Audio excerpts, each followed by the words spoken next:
और भिलाई में मदरसे पर बुलडोजर चला है। बता दें कि निगम की जमीन से अवैध कब्जा हटाया गया। हाईकोर्ट के फैसले के बाद में ये बड़ा एक्शन लिया गया है। भिलाई निगम की कार्रवाई से हड़कंप मचा हुआ है। कड़ी सुरक्षा के बीच बुलडोजर चला, ये एक्शन हुआ है। अवैध निर्माण पर निगम सख्त एक्शन कर रहा है और यहां निगम का सख्त एक्शन देखने को मिला। 4 थानों की पुलिस इस दौरान मौजूद रही। कब्जा हटाया गया, मदरसे से कब्जा हटाया गया है। बता दें कि मदरसे पर बुलडोजर चलाया गया। अवैध निर्माण पर लगातार निगम सख्ती दिखा रहा है और निगम की जमीन से अब अवैध कब्जा हटाया गया है। मदरसे पर बुलडोजर चलाया गया। हाईकोर्ट के फैसले के बाद में ये बड़ा एक्शन यहां पर लिया गया। इस दौरान पुलिस बल भी तैनात रहा। 4 थानों की पुलिस तैनात रखी और पुलिस की मौजूदगी में निगम ने ये एक्शन लिया है। बुलडोजर कार्रवाई देखने को मिली है। मदरसे पर बुलडोजर चला, जिसकी एक्सक्लूसिव तस्वीरें फिलहाल हम आपको स्क्रीन पर दिखा रखे हैं। हाईकोर्ट के फैसले के बाद में ये बड़ा एक्शन लिया गया और बुलडोजर एक्शन देखने को मिला। अवैध निर्माण पर मदरसा था। 1.25 एकड़ की जमीन है। हमारे द्वारा लगातार जो यहाँ पर पहले तो चूंकि छोटे स्ट्रक्चर था, उस समय भी नोटिस दिया गया था।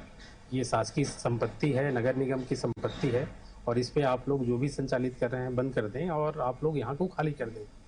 1-2 बार प्रयास भी किया गया था बट नहीं हो पाया और इस बीच कोर्ट में भी ये प्रकरण चला और माननीय उच्च न्यायालय के निर्देश पे फिर ये नगर निगम, जिला प्रशासन और पुलिस प्रशासन के तरफ से संयुक्त कार्यवाही की गई और आज हम लोग जो हमारे EWS की जमीन है उसको हम लोगों ने खाली करवाया है।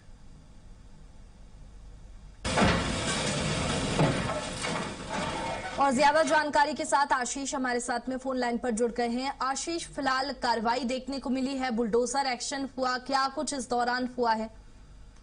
जी बिल्कुल ऐश्वर्या जी, मैं आपको बता दूं, ये जो दो भिलाई शहर का एक अयप्पा नगर वार्ड है, वार्ड क्रमांक 7, जहां पर ये मदरसे पर बुलडोजर चलाया गया है।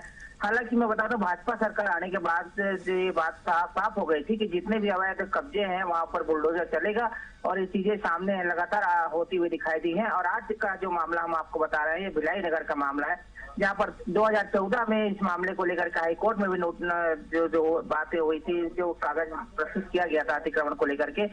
लेकिन उसके बाद अभी जो वर्तमान में कलेक्टर अभिजीत सिंह है, उन्होंने इस मामले को लेकर के आगे कार्रवाई की जानकारी दी थी, कोर्ट से बात हुई थी।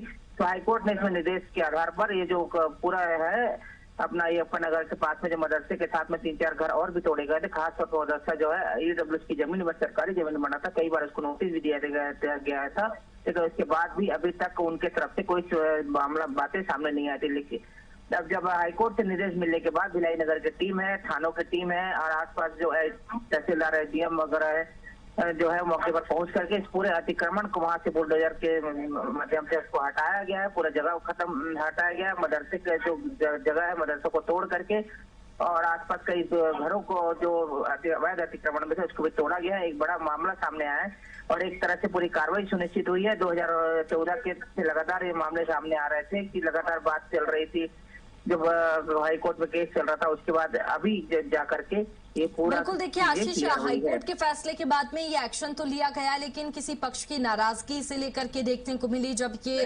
अतिक्रमण हटाया गया।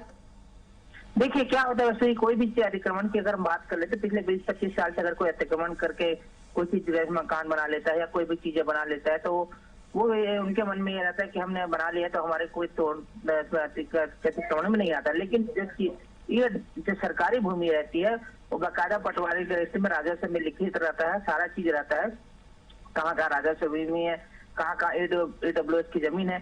ये सब चीजें जो जमीनें होती है वो पूरी शासकीय भूमि होती है, तो ये प्रशासन के अंतर्गत आता है। अगर अब वहाँ पर कोई अतिक्रमण करता है तो प्रशासन आज नहीं तो कल उसको आके अवैध अतिक्रमण के मामले में इसको तोड़ेगा ही, क्योंकि ये भी जो बना हुआ था, ये भी काफी सालों से बना हुआ था, अयप्पा नगर बना हुआ था। और जब इस मामले को लेकर के भिलाई नगर निगम और ध्रुव कलेक्टर ने इसमें संज्ञान में लेकर के हाईकोर्ट के निर्देश के मुताबिक इसको वहां से हटाया गया। जी चलिए आशीष, बहुत शुक्रिया आपका तमाम जानकारी के लिए।